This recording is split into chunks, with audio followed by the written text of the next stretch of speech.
Hello दोस्तों, solution by PJ में आप सबका स्वागत है। आज मैं आप लोगों के लिए लेके आ गई हूँ नवंबर महीने का टॉप 50 प्रश्नों का कलेक्शन, और वो भी रहेगा आज पार्ट 1 आपको करवा दिया गया है। तो आप लोग पहले पार्ट 1 वाला वीडियो देख लीजिएगा पूरा, उसके बाद पार्ट 2 भी देख लीजिएगा नवंबर महीने का टॉप 50 प्रश्न। तो चलिए स्टार्ट करते हैं आज के 26वें नंबर प्रश्न से, बिल्कुल उसी तरह जिस तरह हम लोगों ने 25 क्वेश्चन का सॉल्यूशन डिटेल के साथ पढ़ा है। 26 नंबर क्वेश्चन आ गया है, महिला एशियाई चैंपियंस ट्रॉफी 2024 का खिताब किसने जीता है।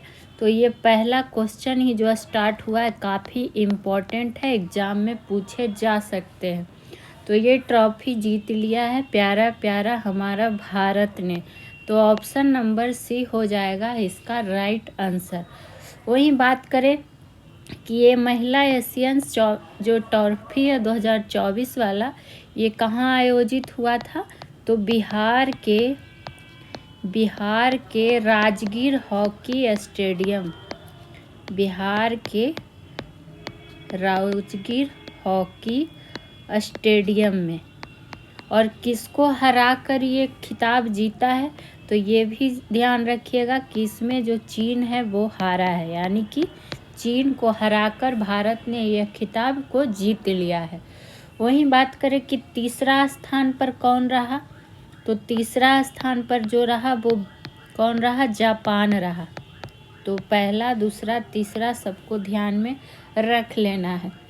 वहीं बात करें अगर इस प्रतियोगिता की पूछ दे कि सर्वश्रेष्ठ खिलाड़ी कौन रही, तो इस प्रतियोगिता में अगर सर्वश्रेष्ठ खिलाड़ी की बात कर लें, सर्वश्रेष्ठ खिलाड़ी अगर हमसे पूछ दे तो कौन हो जाएंगी, नाम ध्यान रख लेना है, दीपिका सहरावत। क्या हो जाएगा, दीपिका सहरावत। चूँकि इन्होंने इस प्रतियोगिता में सबसे अधिक गोल किया था। टोटल कितना गोल किया था, तो 11 गोल किया था। तो ये पूछ सकता है, तो इसको ध्यान रखेंगे। आ जाएंगे अगले नंबर प्रश्न पे। भारत की पहली नाइट सफारी कहाँ खोली जाएगी। तो ये भी भारत की पहली है, तो इम्पोर्टेंट बनता है। तो ये जो खोली जाएगी लखनऊ में, तो ऑप्शन नंबर डी हो जाएगा इसका राइट आंसर। लखनऊ में भी कब खोला जाएगा, तो 2026 तक। तो ये वर्ष भी ध्यान रखना है कि कब तक खोला जाएगा। और यह नाइट सफारी जो है देश की पहली है, लेकिन दुनिया की कैमी होगी, तो दुनिया की अगर कहे तो दुनिया की ये 5वीं नंबर की होगी। तो ये ध्यान रखना है कि विश्व में क्या होगा और भारत में क्या होगा। ठीक, वहीं बात करें तो इस सफारी की अगर पहली नाइट सफारी की, तो इसमें रात और दिन दोनों की तरह की सफारी की सुविधा होगी। तो इसमें बस ये 1-2 पॉइंट ऐड रखेंगे ध्यान। आ जाएंगे 28वें नंबर प्रश्न पे। 28वां नंबर प्रश्न क्या है, संयुक्त राष्ट्र के सर्वश्रेष्ठ पर्यटन गांव का दर्जा किसे मिला। तो ये कहाँ से पूछा गया है, संयुक्त राष्ट्र का, वो भी सर्वश्रेष्ठ पर्यटन गांव। तो ये जो मिल गया है धुड़मारस नामक गांव को, जो कि ऑप्शन नंबर बी में है। और ये कहाँ पड़ता है, तो छत्तीसगढ़ में। और ऐसे नाम वाले गांव को पूछ लिया जाता है करंट अफेयर में, तो ध्यान रखिएगा चूँकि ये सर्वश्रेष्ठ पर्यटन गांव में आया है। वहीं बात करें कि ये 2023 की बात है, तो और इम्पोर्टेंट हो जाता है कि ये 2023 वाला सर्वश्रेष्ठ पर्यटन गांव का दर्जा मिल गया है छत्तीसगढ़ का घुड़मारस गांव को संयुक्त राष्ट्र। तो ये ध्यान रखेंगे। वहीं बात करें संयुक्त राष्ट्र संघ की जब बात आ गई है, संयुक्त राष्ट्र विश्व पर्यटन संगठन, जो प्रश्न से संबंधित पॉइंट बनते हैं वो आपको कराए जाएंगे, ताकि आपको यहाँ से एग्ज़ाम में क्वेश्चन मिले और आपको नंबर मिले। तो ये क्या होता है, अगर इसका स्थापना पूछ दे कि स्थापना कब हुआ था, तो स्थापना हुआ था 1975 में। अगर इसका मुख्यालय पूछ दे कि मुख्यालय कहाँ है, संयुक्त राष्ट्र विश्व पर्यटन संगठन का मुख्यालय तो स्पेन के मैड्रिड में, स्पेन में है, लेकिन स्पेन के कहाँ, तो मैड्रिड में। ये आप ध्यान रखिएगा। और यहाँ पर एक प्रश्न और इम्पोर्टेंट बनता है जो काफ़ी बार पूछा गया है, क्या, तो विश्व पर्यटन दिवस कब मनाया जाता है। विश्व पर्यटन दिवस अगर आपसे पूछ ले तो ये मनाया जाता है 27 सितंबर को। तो ये पॉइंट भी, और आप लोग हाँ नोट डाउन करते हुए आगे बढ़ेंगे। आ जाएंगे आज के अगले प्रश्न पे। थल सेना अध्यक्ष जनरल उपेंद्र द्विवेदी किस देश की 4 दिन की यात्रा पर गए हैं। तो ये पहला ये ध्यान रखना है कि थल सेना अध्यक्ष अभी कौन है, तो उपेंद्र द्विवेदी जी, ये भी पूछ सकता है। और ये यात्रा पर जो गए नेपाल की 4 दिवसीय यात्रा पर, तो ऑप्शन नंबर ए हो जाएगा इसका राइट आंसर। तो इसको आप बस ध्यान रख लेंगे, नाम और किस देश की यात्रा पर, दोनों को आप क्या करेंगे, ध्यान में रख लेंगे। क्यों गए हैं, इसका उद्देश्य क्या है, तो सैन्य सहयोग को मजबूत करना, सैन्य सहयोग को क्या करना, मजबूत करना। 1 से लेकर 30 नवंबर यानी कि पूरे महीने नवंबर को आपको कवर किया गया है इम्पोर्टेंट प्रश्नों को। तो पार्ट 1 आप लोग जाके ज़रूर देखेंगे और ये पार्ट 2 भी देखेंगे ताकि आपका नवंबर महीने का करंट अफेयर क्लियर रहे। तो मजबूत करना ये क्या है, इसका उद्देश्य है। चलिए बढ़ जाएंगे अगले प्रश्न की ओर, देखेंगे अगला प्रश्न क्या है। अगला प्रश्न आ गया है, किस राज्य के गुरु घासीदास तमोर पिघला क्षेत्र को देश के 56वें टाइगर रिजर्व के रूप में घोषित किया गया। ये मोस्ट इम्पॉर्टेंट प्रश्नों में से एक है, आपको एग्जाम में ये प्रश्न दिखेगा, चाहे आप किसी भी एग्ज़ाम की तैयारी कर रहे हैं वहाँ आपको एग्ज़ाम में ये प्रश्न दिख सकता है। और इसका ये संख्या भी ध्यान रखना है कि कैमा, तो 56वां। नाम क्या है, तो घासीदास तमोर पिघला क्षेत्र, तो ये भी कहाँ का हो जाएगा, छत्तीसगढ़ का। और अभी कुछ देर पहले हम लोग छत्तीसगढ़ का घुड़सवार गांव पढ़े थे पर्यटन के मामले में, और यहाँ पर फिर से आ गया है गुरु घासीदास तमोर पिघला क्षेत्र, जिसको 56वें टाइगर रिजर्व के रूप में घोषित किया गया है। और यह जो है ये देश का तीसरा सबसे बड़ा टाइगर रिजर्व है, देश का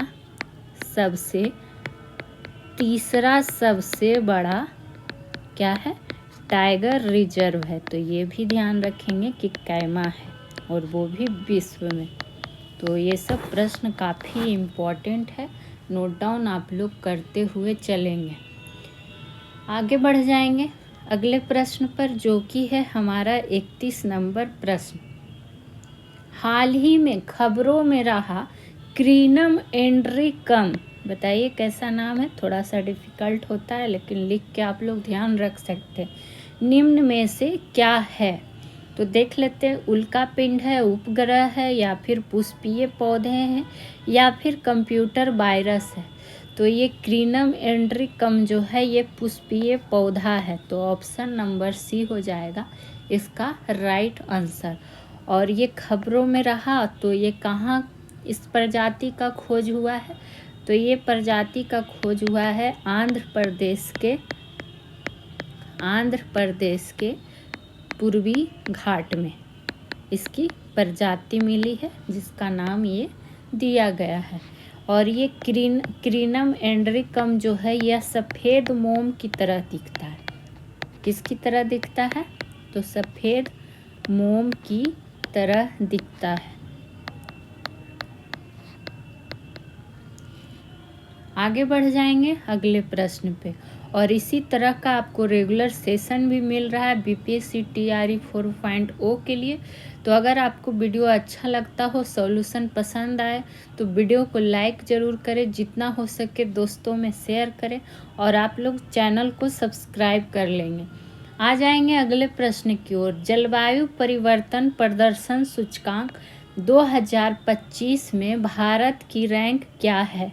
यानी कि 2025 में जो ये प्रकाशित होता है जलवायु प्रदर्शन सूचकांक, इसका रैंक क्या है? और इस भारत की बात हो रही है तो ये है 10वें स्थान पर। तो ऑप्शन नंबर ये रैंकिंग वाला प्रश्न खासकर का जब भारत का पूछा जाए तो ज़रूर ध्यान रखेंगे, ठीक। और अगर बात आई है भारत की तो पहले स्थान पे कौन है उसका भी ध्यान रखेंगे। तो पहले स्थान पर हो जाएगा डेनमार्क। कौन हो जाएगा? डेनमार्क, ठीक। चलिए बढ़ जाएंगे अब अगले प्रश्न पे, जहाँ जितनी जानकारी आपको 1 नंबर लेना है। 1 लाइनर प्रश्न है, तो अगर क्वेश्चन आपको याद रहेगा आंसर इसका तो आप तुरंत बना के निकल सकते हैं। तो जहाँ लगता है कि डिटेल देना है बहुत ज़्यादा, वहाँ आपको दिया जाएगा। किस देश ने 40 वर्षों के बाद पहली बार राष्ट्रीय जनगणना शुरू की है? तो ये पहली बात ये ध्यान रखना है कि कितने वर्षों के बाद, तो 40 वर्षों के बाद, और वो भी पहला बार।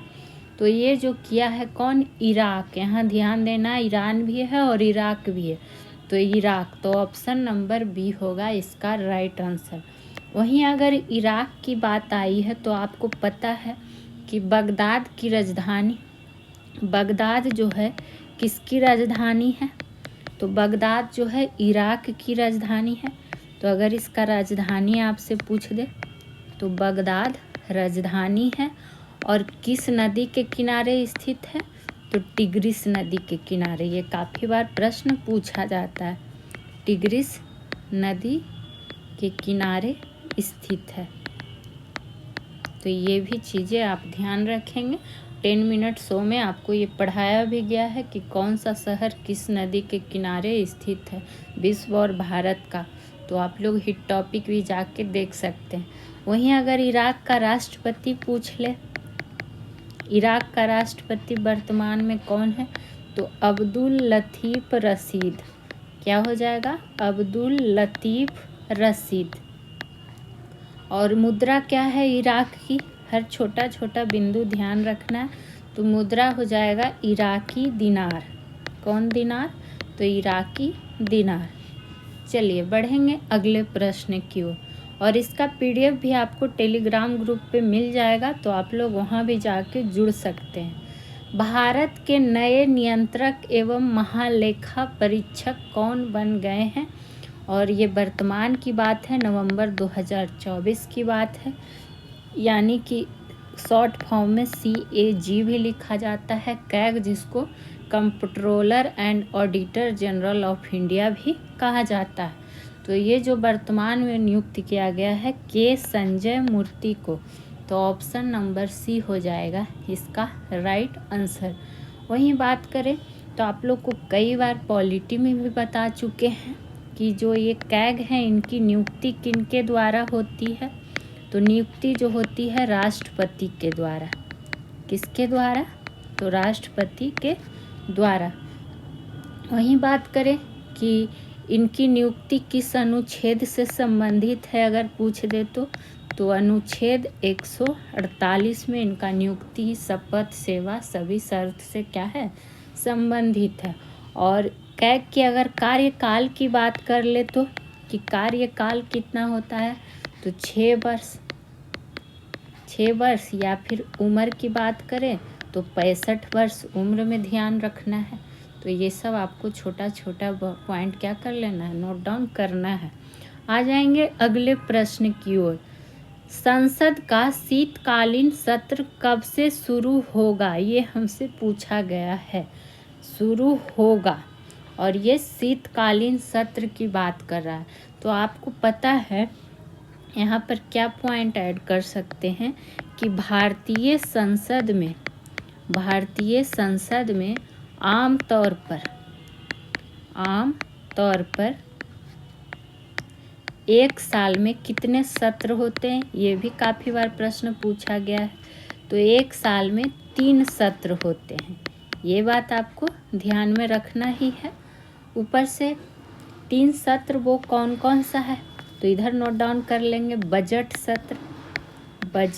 सत्र जो कि फरवरी से मई, हर एक छोटा छोटा पॉइंट आपको बताया जा रहा है जो कि करेंट के साथ स्टैटिक का भी काम करेगा। दूसरा अगर बात कर ले तो मानसून सत्र और इसका क्या हो जाएगा महीना, तो जुलाई से सितंबर। और लास्ट जो हमसे प्रश्न में पूछा गया है क्या, शीतकालीन सत्र, तो ये कब हो जाएगा, नवंबर से मध्य दिसंबर। तो यहाँ जो हो जाएगा शीतकालीन सत्र जो शुरू होगा ये हो जाएगा 25 नवंबर 2024, यानी कि हो चुका है, चूँकि आपको इसमें 1 से लेके 30 नवंबर तक का कवर कर लिया गया है, तो ये आप ध्यान रखेंगे। आ जाएंगे अगले प्रश्न पे।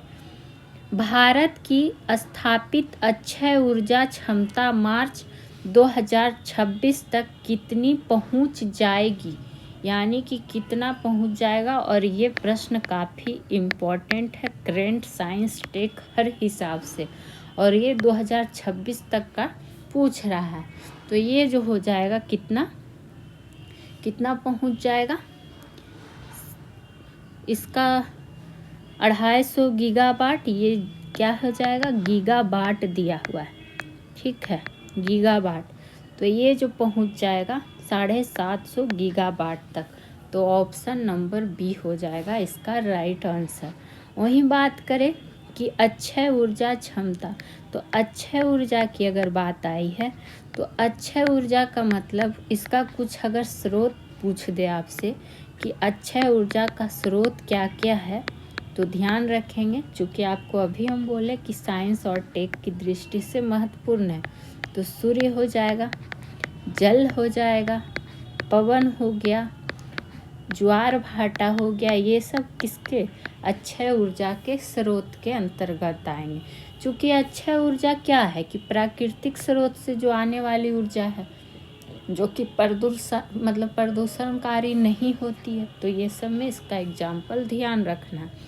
आ जाएंगे अगले प्रश्न पे। करीमगंज जिला का नाम बदलकर हाल ही में श्रीभूमि किया गया है, यह किस राज्य में स्थित है। तो इसमें देखिए आपको बहुत सारा प्रश्न छिपा हुआ है। पहले तो किस जिला का नाम बदला गया है, तो करीमगंज जिला का। क्या कर दिया गया है, तो श्रीभूमि किया गया। और ये किस राज्य में स्थित है, तो ये असम राज्य में स्थित है।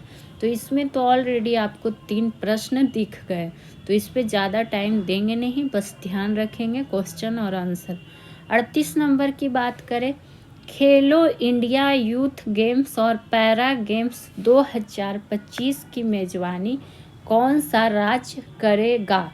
तो आपको पहले ही बता दें, आपको अंतर्राष्ट्रीय, राष्ट्रीय, बिहार हर तरह का करेंट अफेयर लाया गया है और हर महीने का कराया जाता है विथ एक्सप्लेनेशन के साथ। तो आप लोग से रिक्वेस्ट रहेगा कि आप लोग सपोर्ट करें, जितना हो सके वीडियो को शेयर करें, अच्छा लगे वीडियो तो लाइक ज़रूर करें और चैनल को सब्सक्राइब कर लें। इस सेशन से संबंधित कोई सुझाव हो तो आप कमेंट सेक्शन में अपना सुझाव रख सकते हैं। तो ये मेजबानी जो करेगा बिहार करेगा, तो ऑप्शन नंबर ए होगा इसका राइट आंसर। वहीं बात करें कि ये 2025 में जो होगा खेलो इंडिया यूथ गेम्स, ये कैमा संस्करण होगा, तो 7वां संस्करण। तो कभी कभी आपसे संस्करण ही पूछ देता है, तो ये आप ध्यान में रखेंगे। अगर आपसे पूछ दे कि 2024 वाला कहाँ हुआ था इसका आयोजन, तो ये भी ध्यान रखेंगे कि तमिलनाडु में। कब, तो तमिलनाडु में। तो ये आप इसमें ध्यान रख सकते हैं। आ जाएंगे अगले प्रश्न की ओर। हाल ही में पीएम मोदी ने किस देश की संसद के विशेष सत्र को संबोधित किया है। तो ये किया है किस देश के, तो इतिहास रचते हुए 56 साल में पहली बार। ये पॉइंट इसमें ऐड कर सकते हैं कि चूँकि ये 56 साल में पहली बार किसी भारतीय प्रधानमंत्री के रूप में हुआ है और जिन्होंने क्या किया है, गुयाना की यात्रा की है। तो ऑप्शन नंबर सी हो जाएगा इसका राइट आंसर। और ये गुयाना की यात्रा में ही विशेष सत्र को क्या किया है, संबोधित किया है। तो जो पीएम मोदी जी हैं, अगर इनसे संबंधित आपसे ये पूछ दे कि विदेशी संसद में कैमा अभिभाषण था इनका, तो ये भी ध्यान रखना है कि 14वां अभिभाषण था, 14वां अभिभाषण है। तो हर एक छोटा छोटा पॉइंट आपको यहाँ पर बताया जा रहा है। वहीं अगर बात कर ले कि गुयाना की बात जब आई है, तो गुयाना का मतलब क्या होता है या अर्थ क्या है, तो गुयाना का मतलब होता है पानी की भूमि। किसकी भूमि, तो पानी की भूमि। और इसमें क्या जान सकते हैं, क्योंकि ये चर्चा में है तो ये पूछ सकता है और नरेंद्र मोदी से संबंधित है, इसलिए भी इम्पोर्टेंट है। अगर राजधानी पूछ दे, गुयाना की राजधानी कहाँ है, तो जॉर्ज टाउन। और ऐसा ही राजधानी विश्व का देश का पूछा जाता है, जो लोगों को अक्सर ध्यान नहीं होता है। और करेंट अफेयर ऐसा विषय है कि आप किसी भी एग्ज़ाम की प्रतियोगी परीक्षा की तैयारी कर रहे होंगे तो आपके लिए इम्पोर्टेंट होता है। तो आप लोग इस वीडियो को पूरा ज़रूर देखेंगे। विश्व धरोहर सप्ताह 2024 कब मनाया गया, ये इम्पोर्टेंट प्रश्नों में से एक है। तो ये जो मनाया गया है, कब मनाया गया है, विश्व धरोहर सप्ताह 19 नवंबर से लेकर 25 नवंबर तक। तो ऑप्शन नंबर डी होगा इसका राइट आंसर। वहीं इसकी बात है, जो डेट तो ध्यान रखना ही है विश्व धरोहर सप्ताह का, थीम भी ध्यान रख सकते हैं, थीम भी पूछा जाता है। तो थीम इसका क्या रहा, डिस्कवर एंड एक्सपीरियंस डाइवर्सिटी। ये क्या रहा, 2024 का थीम रहा इसका। तो यही 1-2 पॉइंट इसमें ऐड करना है। आ जाएंगे अगले प्रश्न की ओर। और आप लोग प्लीज़ कमेंट करके ज़रूर बताया करें कि कैसा लगता है आप लोग को सेशन, और जितना हो सके बस आप लोग सपोर्ट करें। आपको हर विषय कराया जाएगा, फुल डिटेल के साथ सॉल्यूशन दिया जाता है। आईपीएल इतिहास के सबसे महंगे खिलाड़ी कौन बने हैं, तो ये न्यूज़ भी काफ़ी चर्चा में रहा है नवंबर में। तो ये जो बने हैं, कौन बन गए हैं, ऋषभ पंत। तो ऑप्शन नंबर बी हो जाएगा इसका राइट आंसर। ऋषभ पंत को किसने, तो लखनऊ सुपर जायंट्स ने कितने करोड़ रुपये में खरीदा है, तो 27 करोड़ रुपये। तो डाटा भी याद रखना है, क्योंकि कभी कभी पूछ लिया जाता है। और इसी प्रकार से यह आईपीएल इतिहास के सबसे महंगे खिलाड़ी बन चुके हैं। वहीं बात करेंगे आईपीएल की बात जब आई है, तो आईपीएल का पहला संस्करण कब हुआ था, ये ध्यान रख सकते हैं। आईपीएल का पहला संस्करण तो ये हुआ था 2008 में। कब, तो 2008 में। और क्या प्रशासक की बात करें, किसका प्रशासक कौन है, तो बीसीसीआई, ये ध्यान रख सकते हैं। टाइटल स्पॉन्सर कौन है, तो टाटा। चलिए बढ़ जाएंगे अगले प्रश्न पे। यामांडू ओरसी किस देश के राष्ट्रपति बने, यानी कि ये सारा घटना 2024 का है, वो भी नवंबर महीने का। और नाम कैसा है, यामांडू ओरसी। और ऐसे ही नाम के राष्ट्रपति, प्रधानमंत्री जो भी होते हैं सब पूछ लिए जाते हैं, जो कि आपको ध्यान नहीं होता है। तो ये बन गए हैं उरुग्वे के। तो ऑप्शन नंबर ए हो जाएगा राइट आंसर। अब 2024 की कुछ प्रमुख नियुक्तियां हैं जिनके बारे में जान लेते हैं। जैसे में क्या जान सकते हैं, तो अगर आपसे पूछ दे श्रीलंका की नई प्रधानमंत्री कौन बनी है, तो श्रीलंका की जो न्यू प्रधानमंत्री बनी है, हरीनी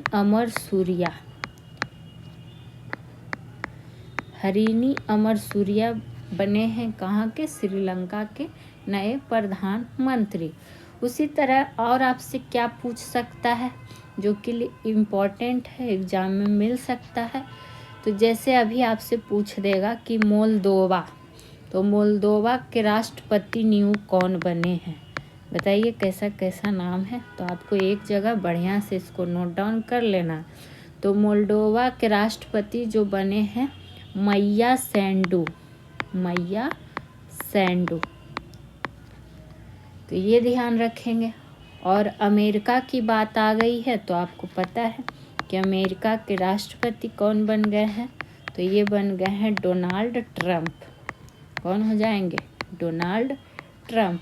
अब जब नियुक्ति की बात आ गई है तो चलिए एक प्रश्न आपके लिए छोड़ देते हैं जिसका आपको जवाब देना है कमेंट सेक्शन में।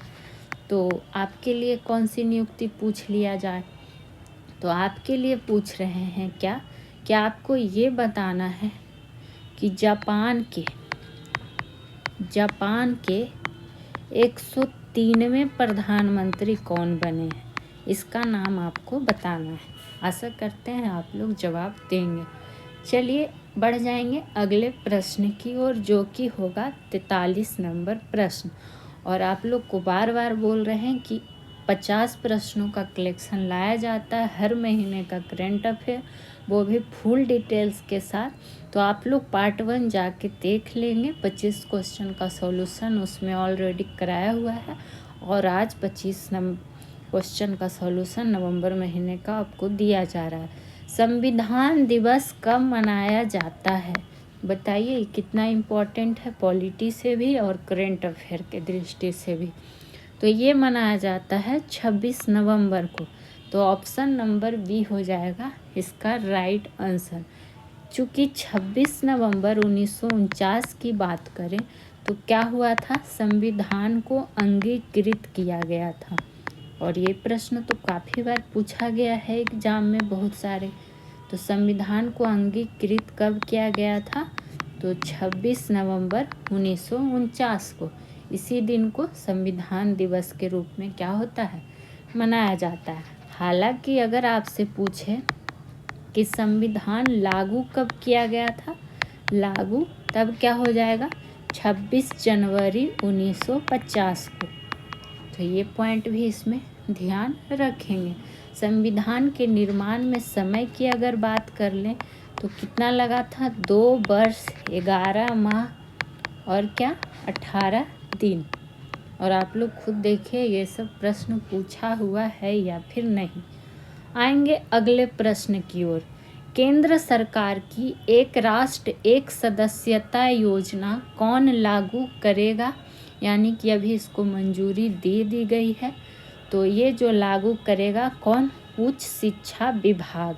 तो ऑप्शन नंबर डी होगा इसका राइट आंसर। और योजना से भी प्रश्न आते हैं तो इसमें हर तरह का इम्पोर्टेंट प्रश्न शामिल किया गया है। वहीं बात करेंगे, ये ध्यान रखिएगा, एक राष्ट्र एक सदस्यता योजना। और ये क्या करेगा, इसकी जो अवधि होगी, अवधि जो होगी कितने वर्ष की, तो 3 वर्ष। तो अवधि भी ध्यान रखना। और ये अवधि ये शुरुआत कब होगी, तो 1 जनवरी 2025 को क्या होगा, शुरू होगा, जो कि लागू करेगा। तो इसलिए इसको आप ध्यान में रख सकते हैं। अब आ जाइए अगले प्रश्न की ओर। बिहार सरकार ने हाल ही में कितने रुपये का द्वितीय अनुपूरक बजट पेश किया है, तो द्वितीय की बात आई है, ये ध्यान देना है। और बिहार से संबंधित है तो बिहार का आपको पता है, आप बीपीएससी दीजिए या फिर बीपीएससी टीआरई दीजिए, आपको बिहार से संबंधित प्रश्न मिल जाएंगे। तो ये जो हो गया है, यहाँ हमसे डाटा पूछा गया है।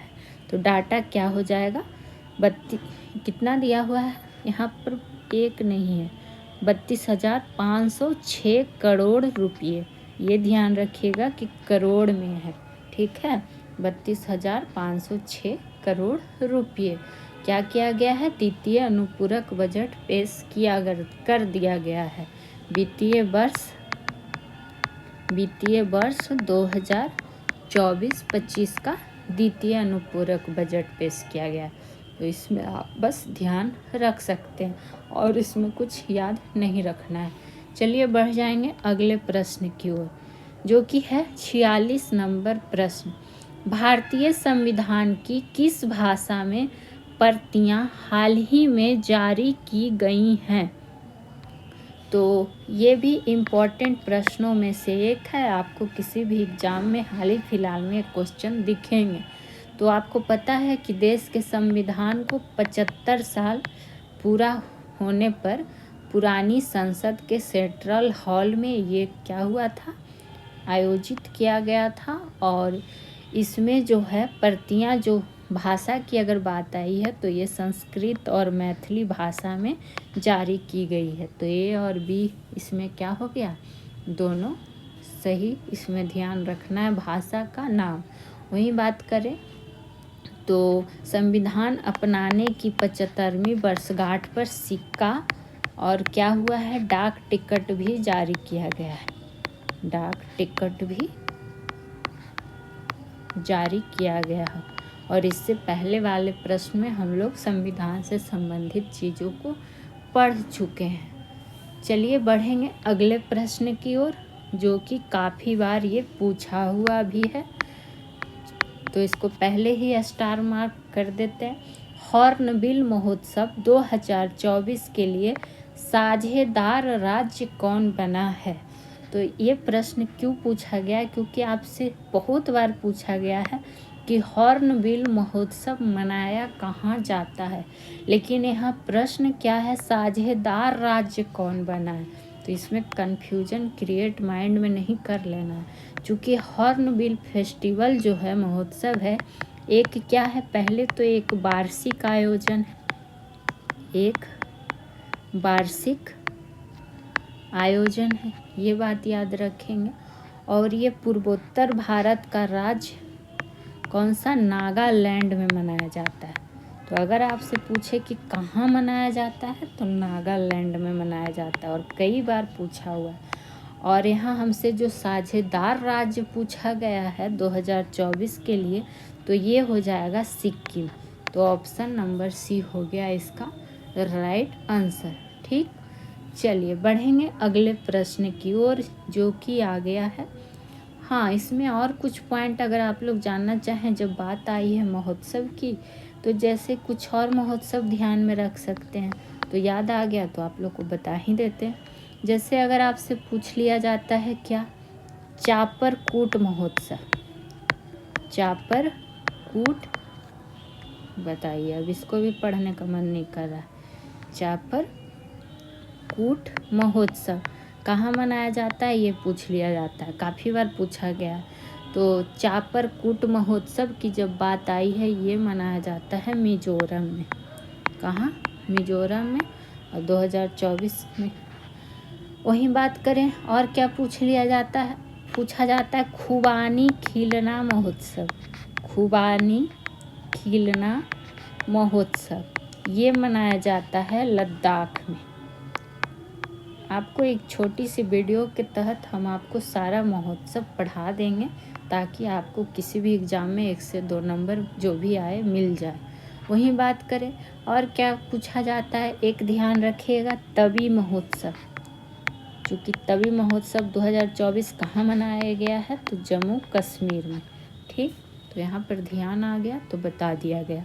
आ जाएंगे अगले प्रश्न पे। HPCL के CMD कौन बने हैं?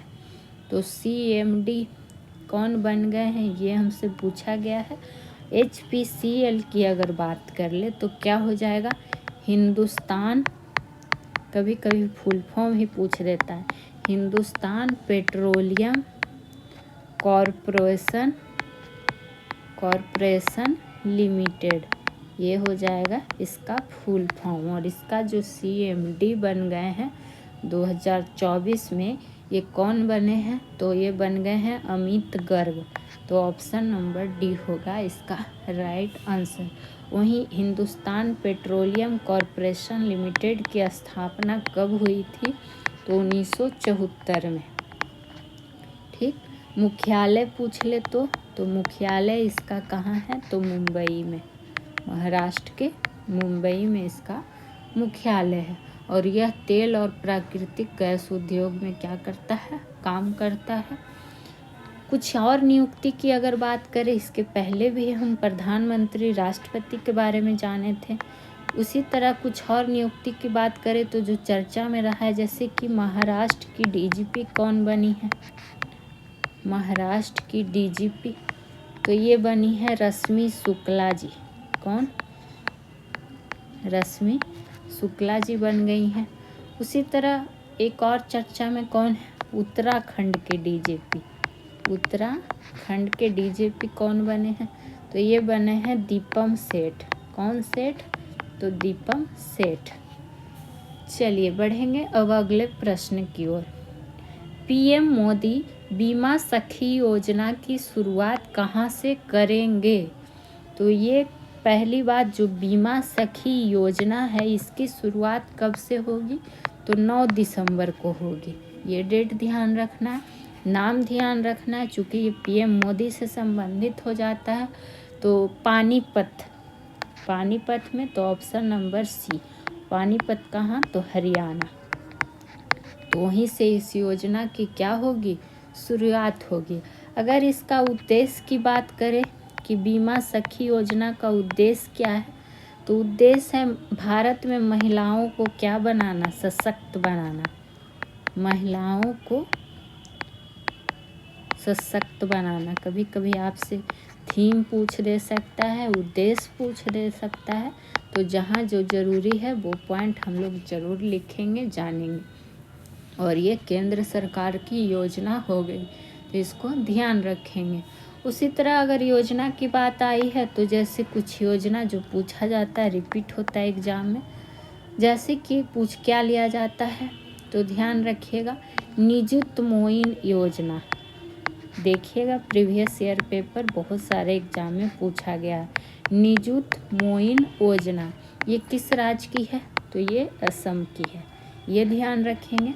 उसी तरह अगर आपसे पूछ ले, जो पूछा भी गया है, अभय हस्तम योजना, अभय ये योजना चर्चा में रहा है, तो अभय हस्तम योजना की अगर बात कर ले तो ये तेलंगाना का। और एक योजना यहाँ पर ध्यान रख सकते हैं जो मोस्ट रिपीटेड है, कौन सी योजना, सुभद्रा योजना, सुभद्रा योजना, तो ये कहाँ का हो जाएगा, उड़ीसा का। इसीलिए आपको एक ही जगह वो इम्पॉर्टेंट पॉइंट करवा दिया जा रहा है। तो अगर आपको वीडियो अच्छा लगेगा तो चैनल को सब्सक्राइब कर लीजिएगा, वीडियो को लाइक कर दीजिएगा और जितना हो सके अपने दोस्तों में शेयर करिएगा। चलिए आज के अंतिम नंबर प्रश्न की बात कर लेते हैं, जो कि है काफ़ी इम्पोर्टेंट। भारत ने पनडुब्बी से प्रेषित नहीं जी, यहाँ पे प्रक्षेपित कर लीजिए, प्रक्षेपित बैलिस्टिक मिसाइल K4 का परीक्षण किस पनडुब्बी से किया है, ये हमसे पूछा गया है। तो इसका राइट आंसर कौन सा होगा, जो बंगाल की खाड़ी से, पहले तो ये जानिए कि जो ये K4 है ये क्या है, परमाणु सक्षम है, ठीक, परमाणु सक्षम है, ये ध्यान रखिएगा। रेंज इसका क्या है, रेंज है इसका 3500 किलोमीटर। अगर इसका रेंज पूछते तो कितना है, 3500 किलोमीटर। और जो अगर इसमें बात कर ले तो हाँ, इसमें मेन पॉइंट तो छूट ही गया, जो ये प्रश्न 50वां नंबर है, इसको तो आपको ध्यान में रखना ही है। और इसमें आपको ये आंसर आपको देना है इस क्वेश्चन का, ये आपके लिए क्वेश्चन दिया गया है। 50वें नंबर प्रश्न का कमेंट सेक्शन में आपको आंसर देना। इसका डिटेल तो हम दे दिए कि ये क्या है, कितना रेंज है, लेकिन आपको बताना है जो प्रश्न है उसका आंसर क्या होगा। तो आज के सेशन में इतना ही, फिर मिलेंगे नेक्स्ट वीडियो में। तो चैनल को सब्सक्राइब कर लीजिएगा। Thank you.